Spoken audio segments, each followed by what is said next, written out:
In today's video, the Kreg Accu-Cut.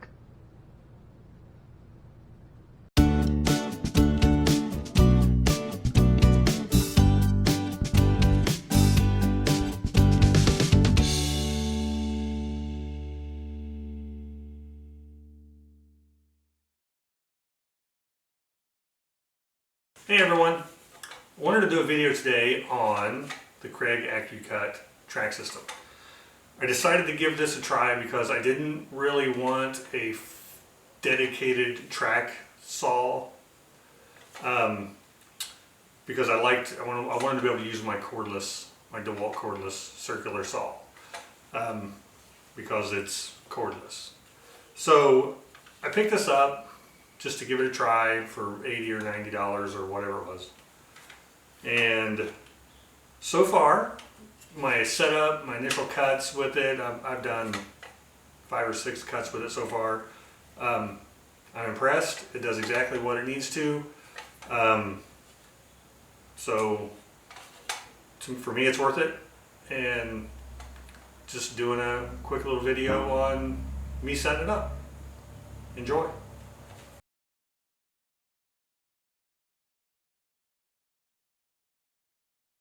Okay, here we are. I'm just showing the front of the package. Nothing exciting to see. I just wanted to show all of it. So this is the front. I flip it over here and show the back. Nothing, just normal information that's on a package when you're looking to buy something. So probably didn't need to include this, but I thought I might as well since I'm doing it. Here I am opening the package. Again, nothing exciting. This is my first video really doing anything like this, so I thought I would just record it all and do this one from beginning to end and capture everything just for my own practice, and maybe this is exciting to people. Who knows? Tracks are all aluminum, and then they have this blue zero clearance edge. That's what you're going to cut to set up your saw to the track. I set it down on the table saw to see if it'd move. It moved. It slid a little bit on the cast iron top, but it's not meant to be there, obviously. So once I got on the wood, it was fine. And I just kind of looking at everything, pulling everything out, checking it out.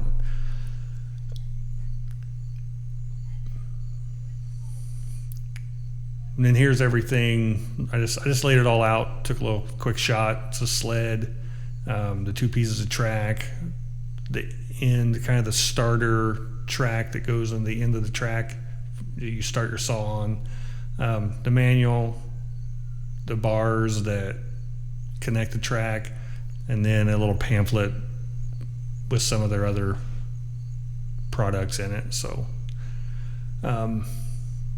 yeah, pretty standard. This is my saw, the Dewalt DCS 570 cordless. I love it. I used my brother's, so I was like, I gotta have one. So I picked one up. And here I'm just seeing how the saw fits in the sled. When I tightened up these, I don't even know what you want to call them, not connectors, but it holds the saw in the sled. I tightened them up just until they started to raise up because the sled is plastic. I didn't want to take a chance on breaking anything. Did that. It was plenty sturdy in the sled, so I think we're good to go. Here's just a quick close-up of it locked down in there. And then I do make a quick note of the stop block. This is what you're going to adjust when you go to set your saw to the track. Here I just putting the track together, checking it out. Kind of took my time. Nothing difficult about it. It went together quick, easy. These bars, I kind of wish they had Allen screws.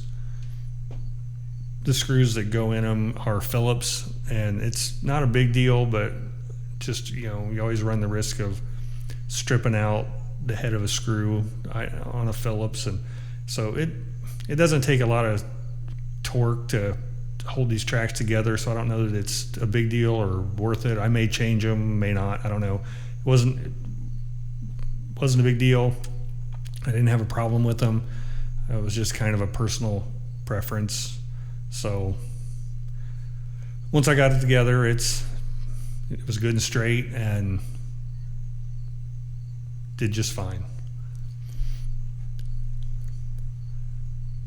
So I tighten up the other side, and then we'll go on to making the initial cut.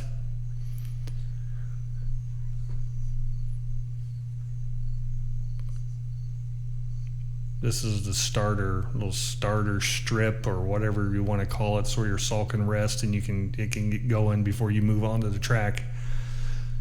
So it's sitting ready to go. I adjusted the saw so the blade is going to cut off about a 32nd of an inch or so of this blue zero clearance material. So set it up, adjusted the saw with that stop block and all that, and then did my cut. Had blue chips everywhere.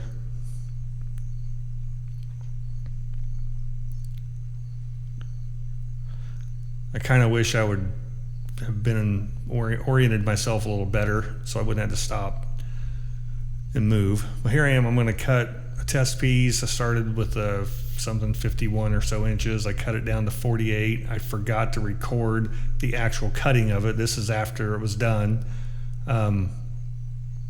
It did just fine. Here's the measurement after I made the cut, 48 inches. I measured it at the start, and then in the middle of the cut, still 48 inches, and at the end of the cut, and still at 48 inches. So I'm happy. And then this is just a quick shot I'm showing you that the plywood is bowed, and it still held just fine. It didn't slip. Made the cut just fine, and I'm happy with the outcome.